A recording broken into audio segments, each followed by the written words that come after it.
මම හිතන්නේ මේ කුඩු හදන්න මට දැනගන්න ලැබුණා ඕන් රක්ෂාවලට ගිහිල්ලා ඇවිල්ලා ඒ විශේෂ මහන්සිය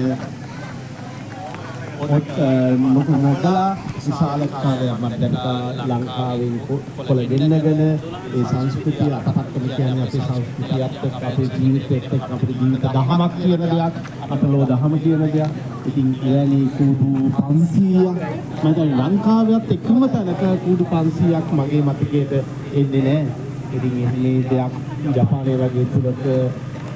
මෙහෙම සංවිධානය කිරීම දේශ නෑ මේ වැඩි විතරක් නෙමෙයි නේද විශාල වැඩ කරනවා වන්නේ ස්ථාප ගන්න සේවයක් පවත්වන තාරකාරිය සම්බන්ධ කරගෙන ජපාන දරුවන්ට අපේ දරුවන්ට අධ්‍යාපනයේ විශාල තිරිණයක් දීලා මේ අර පෙරකු දන්සල් පවත්වලා විශාල ගණනක් ඉතින් අපි ආරාධනා කරමු මේ පිටපස්සේ ඉන්න පිරිසටත් එකතු වෙන්න කියලා අපි විතරක් නෙමෙයි ඒ හදන්න අපි ඔක්කොම එකතු වෙලා විවෘත කරමු එන්න ඉදිරියට මොන ඉන්න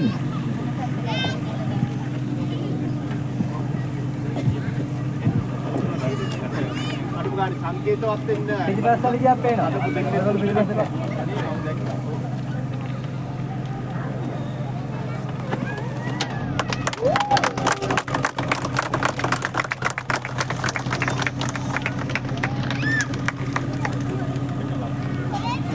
නියෝජ්‍ය කල්පනාකාර සේසක් ආවුදල් මෙතනියෙන් මම අහන්න කැමතියි අද දවසේ ඔබතුමියගේ